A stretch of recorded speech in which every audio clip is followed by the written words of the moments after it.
aid for productive capacities, what works and what does not. Let me give you a little bit of background on the subject. As you know, the aid for trade debate emerged in the WTO. Why did it come up? Developing countries were often not able to realize benefits from increased market access. After negotiation rounds within the GATT and WTO, still countries had the impression that export markets were more open, but they didn't. Many of them did not realize increasing export success. Based on the OECD DAC accredited reporting system online, globally that donors committed nearly $9 billion a year over the 2000-2005 period to support productive capacity. I gave you just a breakdown regionally and sector-wise. As you can see, that Africa, Asia are the main targets of the donors, as well as the agriculture is the main productive sector which receive that much of the support. Let's see what the roles of the donors should be.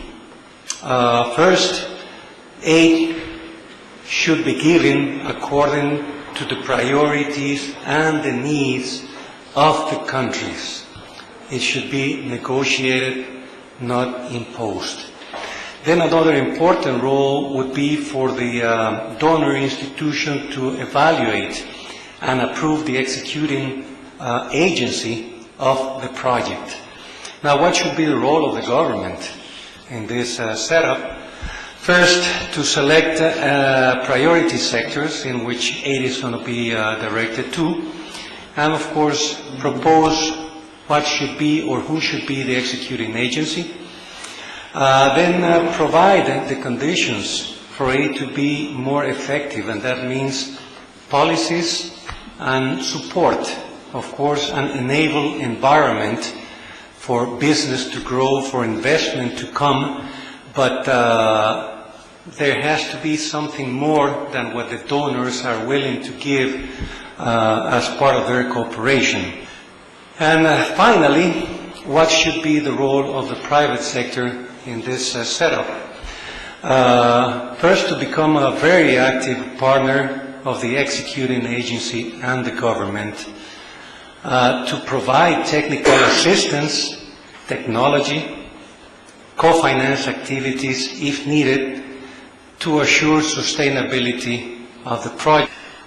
Aid to productive capacity for export development, I guess we all agree, should be custom-made, as each of our respective countries face different challenges, but all of our countries have one very important thing in common: whatever the aid, we need it now.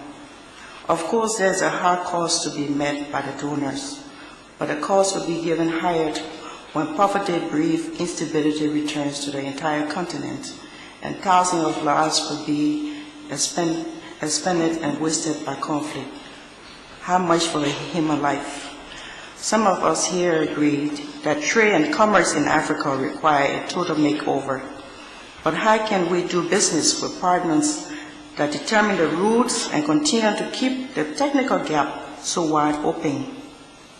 No matter how small in the value chain, a partner is a partner, and we must be given the means to protect himself from bad trade practices. Fair trade practices enhance productive capacity. They need to be enforced. Still, we need to empower the private sector in every area of activity and keep government out of the business as much as possible. The task is to make good laws, enforce them in the interest of the people, not for them and their friends to buy and sell goods. Don't they know what a powerful private sector is, a great revenue provider? Have they read the tales of the goose that lay the golden eggs?